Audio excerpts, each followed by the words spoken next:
கிறிஸ்துவுக்குள் மிகவும் பிரியமான தெய்வ பிள்ளைகளே, பரலோகமான நிகழ்ச்சியின் மூலம் உங்களை சந்திப்பதில் என் இருதயம் கர்த்தருக்குள் மிகுந்த மகிழ்ச்சி அடைகிறது. உங்கள் எல்லாரையும் இயேசு கிறிஸ்துவின் இன்ப நாமத்தினாலும் கிராஸ் டிவி ஊழியங்கள் சார்பாக என் அன்பின் வாழ்த்துக்கள். இன்றைய பரலோகமன்னா அதிசயம் உனக்கு நடக்கும். எல்லாரும் சொல்லுங்க, எனக்கு அதிசயம் நடக்க போகுது. அறிக்கையிட்டு பாருங்களேன், அறிக்கையிட்டு பாருங்களேன், அதிசயமான காரியம் நடக்கும். ஏன் அப்படின்னா, மீகா 7:15 தேவனாய் கர்த்தர் நமக்கு ஒரு வாக்கு தத்துவத்தை கொடுத்திருக்கிறார். உன்னை அதிசயங்களை காண பண்ணுவேன். அதிசயம்னா என்ன? ஃபஸ்ட்டு எது நடக்காதுன்னு இந்த உலகம் சொல்லுதோ அது நடக்கிறது தான் அதிசயம். உலகம் நம்மளை பார்க்குற பார்வையே வேறு. இவன் உருப்பட மாட்டான், இவன் உருப்பட மாட்டான், இவங்க அவ்வளவுதான்.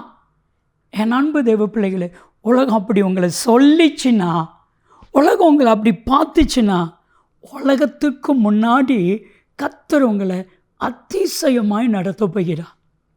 நீங்கள் நினைச்சே பார்க்க முடியாத அதிசயமான காரியங்களை கர்த்தர் உங்களுக்கு செய்ய போகிறார்.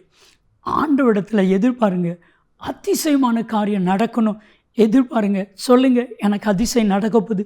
நிச்சயமாக நடக்கும், மாற்றமே இல்லை. என் அன்பு தெய்வ ஜனமே, முழு வேதாகமத்திலும் ஆதியாகமம் முதல் அதிகாரத்திலிருந்து வெளிப்படுத்தல் கடைசி வரைக்கும் நீங்கள் படித்து பார்த்தீங்கன்னா எண்ணி எண்ணி எண்ணி முடியாத அதிசயம் நடந்திருக்குது. ஒரு மண்ணை எடுத்து அதை பிணைஞ்சி அதை மனுஷனாக தேவனாய் கத்த மாற்றுகிறார். எவ்வளவு அதிசயம்! மண்ணுக்கு ஜீவனை கொடுத்தா, மண்ணுக்கு ஆத்துமாவை கொடுத்தா, மண்ணுக்கு ஆவியை கொடுத்தா. எவ்வளவு பெரிய அதிசயமான காரியம்! வெளிப்படுத்தல் விசேஷம் முழுவதையும் நீங்கள் பார்த்தீங்கன்னா அதிகாரம் டு அதிகாரம் அதிசயம் அதிசயம் அதிசயம் நடக்க போகுது, நடக்க போகுது.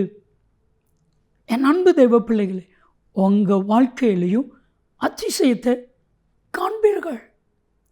நினைச்சே பார்க்க முடியாத அதிசயமான காரியங்கள் நடந்திருக்குது.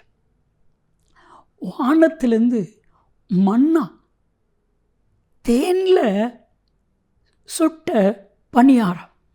எண்ணெயில் சுட்ட பணியாரமே அவ்வளவு டேஸ்ட்டாக இருந்துச்சுன்னா, தேனில் சுட்ட பணியாரம், தேனிட்ட பணியாரத்தை போல் அவ்வளவு மதுரமாக இருந்திருக்குது மன்னா. அதிசயம், அதிசயம். கோடி கோடி கோடியாக போட்டாலும் பல ஆண்டுகள் ஆகும், பல வருஷங்கள் ஆகும். ஒரு கடலுக்குள்ளே ஒரு பாதை அமைக்கிறதுக்கு ஒரே இரவு, ஒரே இரவு, ஒரே ஒரு கீழ்காற்று. அந்த கீழ்காற்று வீச பண்ணினா, அந்த கீழ்காற்று அப்படியே ரெண்டாய் பிளந்தது. அந்த கீழ்காற்று அப்படி குளிர்ந்த காஸ்தாய் வீச பண்ணினா, அது அப்படியே ஃப்ரீஸ் ஆயிட்டு, ரெண்டு பக்கமும் பிரிஞ்ச தண்ணி அப்படியே ஃப்ரீஸ் ஆயிட்டு. எப்படி இருக்கும்? வெட்டாந்தரையில் நடந்து போன மாதிரி ஃப்ரீஸ் ஆன ரெண்டு பாலத்தை மாதிரி ஃப்ரீஸ் பண்ணிட்டார். அப்படியே கடலையே ஃப்ரீஸ் பண்ணிட்டார். எவ்வளவு பெரிய தேவன்! ஆச்சரியமாக நடந்து போக பண்ணிட்டா. ஏன் உங்களுக்கு செய்ய மாட்டாரா? நிச்சயம் செய்வார். ஜெபிக்கலாமா? தகப்பனே, இவர்களுக்கு அதிசயம் நடக்கட்டும், உன்னை அதிசயத்தை காண செய்வன் என்று சொன்ன தேவன் அப்படி செய்தார். இயேசுவின் நாமத்தில் ஜெபிக்கிறோம் ஜீவனில் பிதாவே, ஆமென், ஆமென். அதிசயம் உனக்கு நடக்கும். நன்மையும் கிருபையும் ஆசீர்வாதங்களும் நிச்சயமாக உன்னை தொடரும். ஆமென்.